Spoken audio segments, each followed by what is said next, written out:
Hola Sí. Cintia, ¿cómo estás? Pablo Lazo te saluda, ¿cómo estás? Hola Pablo, ¿cómo estás? ¿Cómo andan todos por ahí? Bien, todo bien, ¿no? Pero creo que con quien charles hoy te encontrás con que la gente está llegando a un fin de año muy pero muy cansado, ¿no? Y por eso queríamos hablar con vos, para que nos cuente, digamos, vos que también estás observando, cómo estás viviendo, porque me imagino que por más de tu profesión, también sos un ser humano que también debe llegar muy cansado, ¿no? Sí, claro, yo además de cansada llegué engripada. Verás que tengo la voz un poco tomada. Mira, en realidad te cuento, la verdad es que el cansancio sucede cuando hay mucha presión durante todo el año, ¿no? Cuando uno tiene muchas presiones y no puede drenar esas presiones, como que no afloja, ¿viste? Ahí obviamente que la exigencia y el estrés es tan alto que o deseas que se termine o llegás con el último suspiro.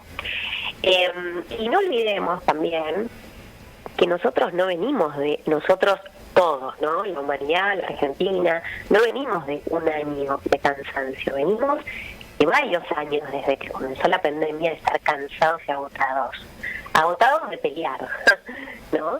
Agotados de pelear, agotados de duelar y además agotados de duelar algo que no se termina de duelar, porque si bien estamos en otra etapa, aparecen nuevamente las olas y las olas del virus y del COVID, y otra vez el tema del fantasma, del cuidado de las vacunas. O sea, es mucho entre que uno tiene sus temas personales, los temas propios de la contingencia, el lugar donde vive, nosotros en Argentina, con unos vaivenes económicos, sociales muy preocupantes, más agregado el tema de este bendito virus que sigue dando vueltas y sigue molestándonos, es mucho.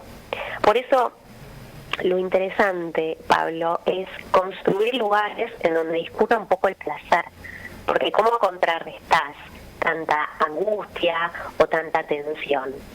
Solo con placer, si no, no se puede. Sí. Y ahora, ¿cómo encontrar ese placer si estás rodeado también de gente con la misma situación que la tuya?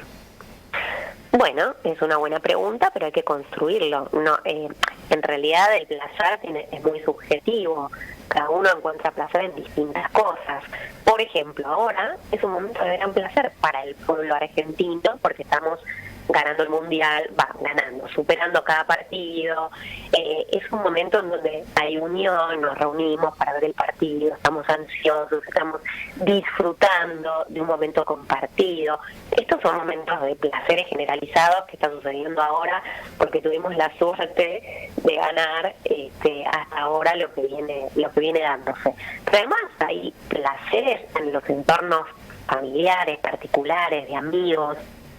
Digo, me parece que cada uno tiene, diría, la obligación de abrir un ámbito para relajar, un ámbito donde por lo menos discurra el placer. Te digo, aunque sean cosas triviales, que pueden parecer triviales, el hecho de tomarse un café con un amigo, de charlar, de ir a un teatro, de tomarse un tiempo para leer, de hablar con tus hijos, de llevarlos a una salida familiar. Son todas cuestiones que relajan, que te sacan un poco de las preocupaciones cotidianas que nos envuelven día a día y que afectan hasta el cuerpo, te diría, afectan de manera muy tóxica el cuerpo, porque uno empieza a enfermarse cuando la tensión es muy fuerte, cuando no hay descarga, ¿sí? Nosotros soportamos un determinado monto de tensión psíquica. Si no descargamos, nos enfermamos. Entonces la descarga es a partir de lo placentero. El placer es la contracara de la angustia, es la contracara de la tensión. Pablo, quisiera consultarle también a Cintia, justamente por esto que mencionabas, porque hay mucha tensión, hay mucho ataque de pánico, mucha gente que le cuesta dormir también y que a veces no se puede hacer esos lugares de placer. Imagino que tendrás consultas sobre eso y qué se puede recomendar ante casos así. Sí, es cierto. El tema del ataque de pánico, a mí no me gusta mucho ese mote que está muy de moda hoy en día, porque el ataque de pánico, digamos, tiene determinadas características que son una sintomatología muy variada, muy, digamos, un conjunto de signos y síntomas, y cualquier ataque de ansiedad o elevación de la tensión, uno lo llama, ahí tuve un ataque de pánico. No. Quizás hay gente que tiene angustia, la angustia a veces te sube la ansiedad, o quizás te sube la ansiedad, te sentís desesperado en un momento, justamente porque tenés algo que te pasó en la vida, y ¿por qué llamarlo entonces ataque de pánico? No. Son momentos de angustia a veces, digo, no siempre, ¿no? Son momentos de angustia que le pasa a todo el mundo. Y cuando uno está muy angustiado y cuando uno no puede procesar la angustia a través de la palabra, aparece esto que vos decís: no podés dormir, no podés comer. Hay muchas personas que se les cierra el estómago con la angustia, no pueden comer, empiezan casos de anorexia nerviosa, por ejemplo. Empiezas a tener, por supuesto, menos rendimiento en tu vida diaria. Entonces, a mí me parece que en los momentos en que la angustia desborda, es necesario abrir un espacio para hablar. Y se habla, ¿sí? Sí, sé que ayer, ¿no?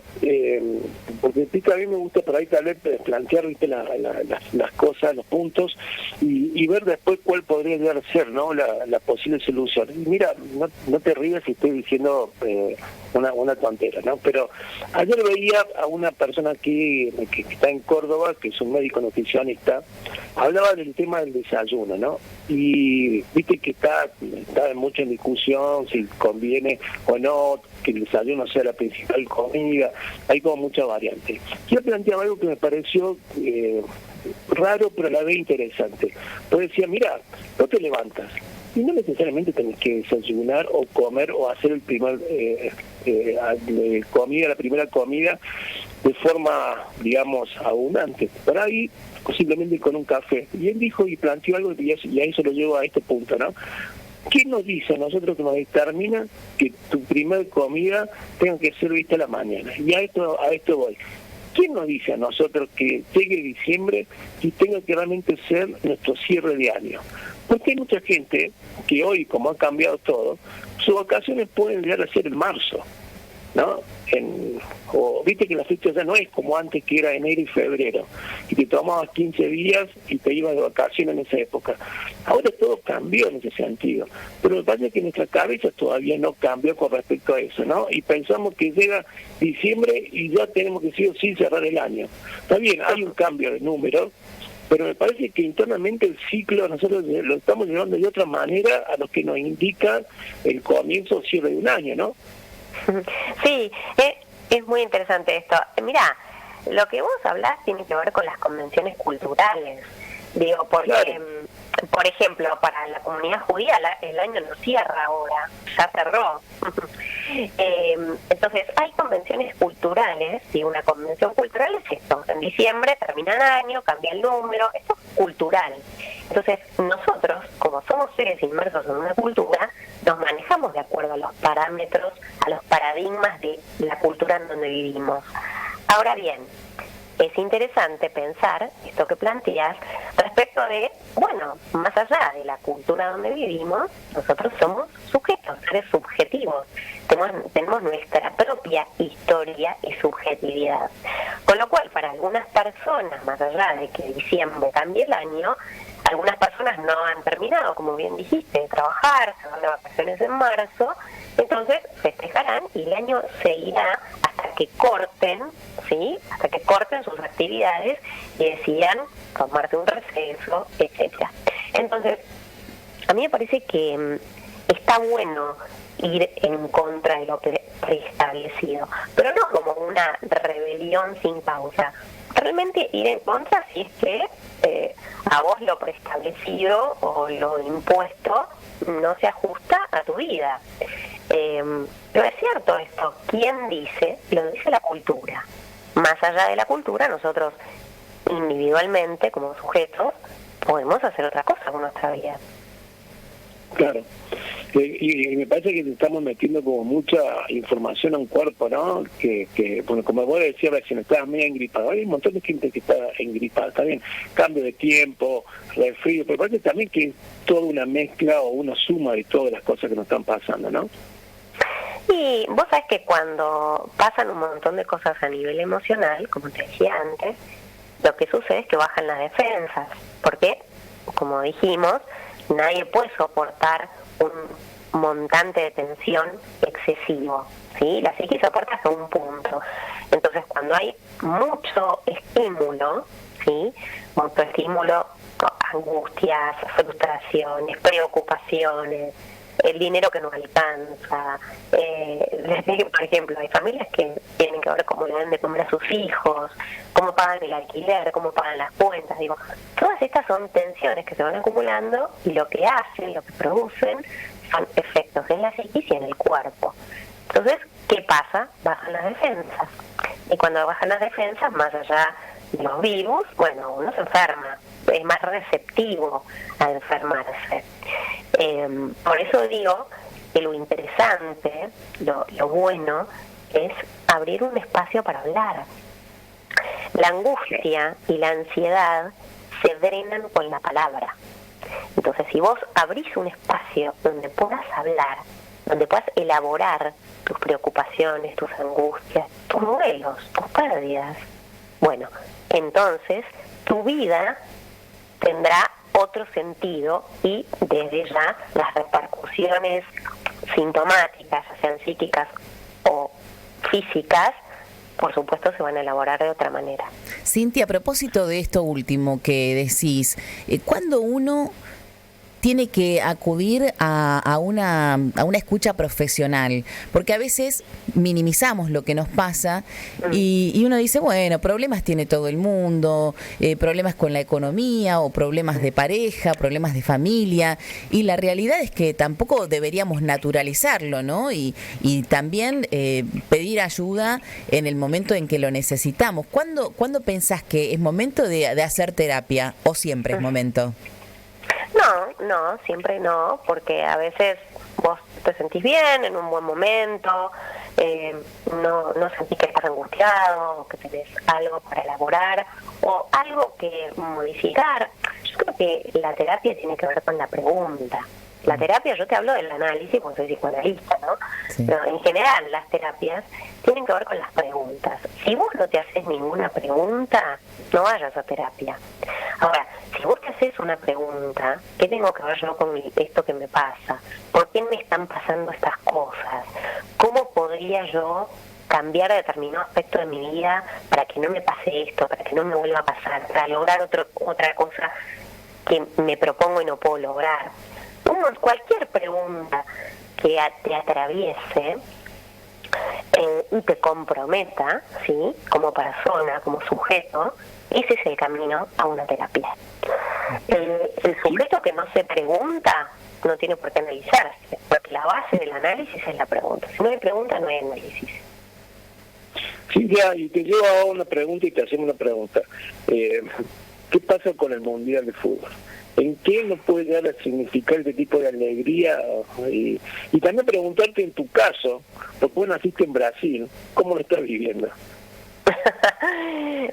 Bueno, te voy a contestar la última primero. Mira, yo nací en Brasil, pero fue una casualidad porque mis padres son argentinos, toda mi familia es argentina, pero bueno, mis papás estaban viviendo ese año que nací yo ahí en Brasil y no se quedaron, de hecho se quedaron unos meses y luego ya no fuimos. Así que adoro a los brasileños, pero realmente mi corazón está aquí con el pueblo argentino y uruguayo, pues también viví muchos años en Uruguay. Así que desde mi lugar tengo la camiseta celeste y blanca, la Argentina full. Y con el tema del mundial, bueno, mira, la verdad es que a mí me parece que es un motivo para, como te dije antes, para celebrar y para poner entre paréntesis muchas cosas. Cuando sucede esto, ¿no? El mundial, la alegría, el hecho de juntarnos, lo que hacemos es, lo mismo en la fiesta, es poner entre paréntesis las preocupaciones, los motivos de ansiedad, incluso los procesos de pérdidas de vuelos. Digo, los ponemos entre paréntesis y por un ratito nos reímos, disfrutamos, nos abrazamos, aunque sea con relación a una camiseta de fútbol, ¿sí? Entonces a mí me parece que este motivo de alegría, vos fíjate lo que fue ayer el centro, no solo el centro acá en la capital donde estoy yo, digo, en las provincias, la gente realmente eufórica, afónica, abrazándose, celebrando.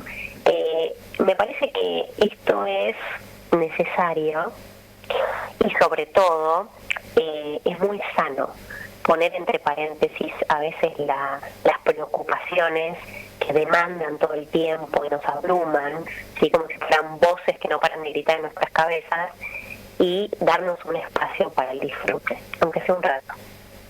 Exacto, así tal cual, darle un espacio para el disfrute. Me encantó esa última frase y nosotros nos acabamos de dar ese espacio disfrutando, escuchándote. Cintia, espero que llegues bien este fin de año. ¿Cómo se viene en tu trabajo el resto, no? Y ¿cómo lo estás preparando? ¿Cómo viene este 2023 para vos?